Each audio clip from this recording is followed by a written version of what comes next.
Bonjour. Alors, mi-septembre, on est étudiant, on veut se loger ou tout simplement on en a assez de vivre chez son papa et sa maman. Comment on fait pour se loger à Lille? C'est cher peut-être déjà? C'est complètement ça. On est dans une grande ville étudiante dans laquelle les loyers sont relativement élevés. Et toute la question qui se pose, c'est de savoir comment on peut essayer de se loger à moindre prix, tout en sachant la problématique qu'on a dit au départ, c'est qu'on est déjà le 10 septembre et qu'il ne reste plus grand-chose, il n'y a plus beaucoup d'offres.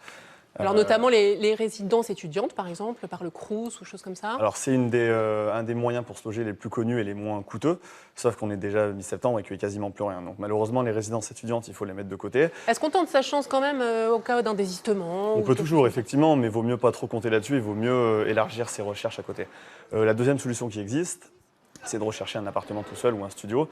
On a dit qu'il y avait moins d'offres, mais il reste encore des offres. Simplement, on aura un petit peu moins de choix. C'est plus facile comment en meubler, en n'importe. Peut-être non meublé, mais après tout dépend les offres qu'il y a, tout dépend le quartier qu'on recherche et aussi tout dépend le budget. Évidemment, l'idéal pour chercher un logement étudiant seul, c'est au mois de juin ou de mai. Du coup, la solution qui reste la plus facile maintenant, c'est la colocation. La colocation, c'est le moyen le plus prisé aujourd'hui par les étudiants, c'est même plébiscité. Pourquoi? Parce qu'elle offre deux avantages de taille. D'abord, c'est moins cher et on a l'avantage d'avoir une surface plus grande que si on habitait Ça tourne souvent du coup peut-être plus facilement? Aussi, oui, effectivement, et on a plus de roulements, donc c'est plus facile. Et ce qu'il faut savoir aussi, c'est qu'on a énormément de sites qui ont été créés ces derniers temps.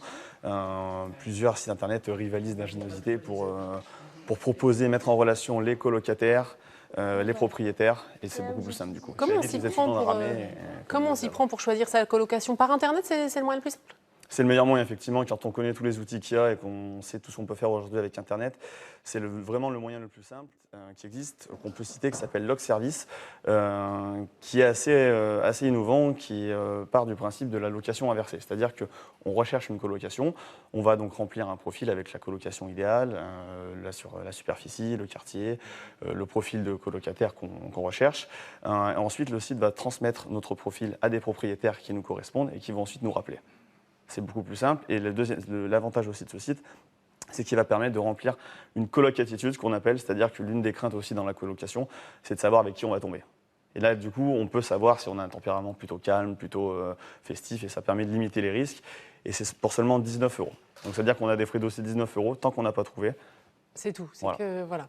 Et bien sûr, Internet, c'est pratique, mais il faut visiter quand même aussi, et visiter plusieurs fois même.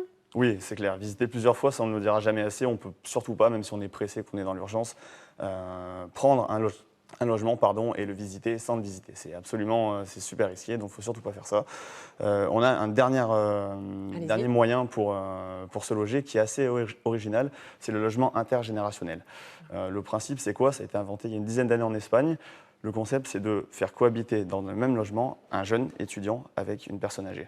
Qui du coup l'aide un petit peu en fait, du ménage. C'est ça, il fait en l'échange d'un loyer d'environ 200 €, donc une petite participation, c'est assez raisonnable.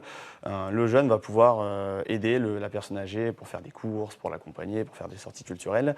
Il y a deux avantages, c'est que forcément c'est moins cher et que c'est surtout ça permet de rompre l'isolement pour la personne âgée et pour l'étudiant.